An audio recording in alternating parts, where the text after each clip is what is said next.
අපි අද කොළඹ දිස්ත්‍රික් උසාවියට ආවේ අග්‍රාමාත්‍ය හරිනි අමරසූරිය සහෝදරිය විසින් මේ ගරු අධිකරණයේ 30 අත්තනායකට එරෙහිව පැමිණිල්ලක් දාලා තියෙනවා 2024 සැප්තැම්බර් මාසේ 11.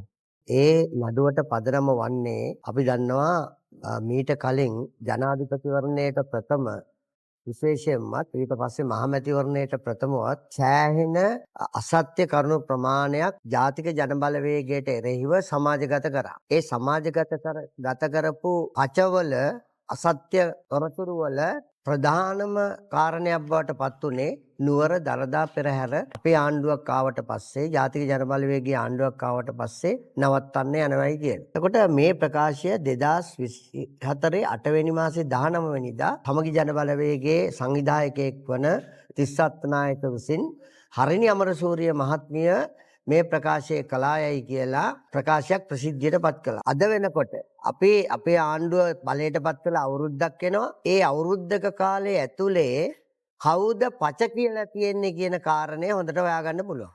දැන් අපි මේ නඩුව දාලා තියෙන්නේ මොකටද? අපි ආවට පස්සේ දළදා පෙරහැර නවත්තනවායයි කියපු ප්‍රකාශය බොරුවක් කියලා. දැන් අපි අහනවා මේ නඩුව ඔප්පු කරන්න දෙයක් ඉතුරු වෙලා නැහැ. දැනටමත් අපි ඔප්පු කළා ඉවරයි.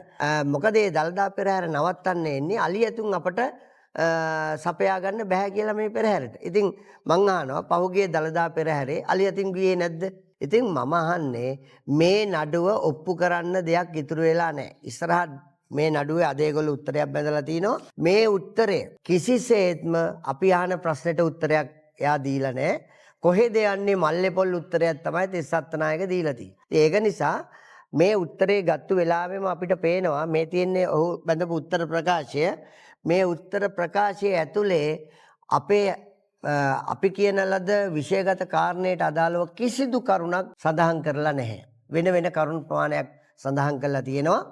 එතකොට ඒ ප්‍රමාණය අතර සැලකිය යුතු කරුණු කාරණා ප්‍රමාණයක් අදාළ නොවන කරුණු කියලා තියෙනවා. එතකොට ඒකේ අවසානයේ කියනවා එයා අපහාසයක් කරා නම් කොළඹ දිස්ත්‍රික්කයෙන් වැඩිම ඡන්ද ප්‍රමාණයක් හරිනි අමරසූරිය ගන්නේ කොහොමද? ඊවැන් අපිට වැඩක් නැහැ.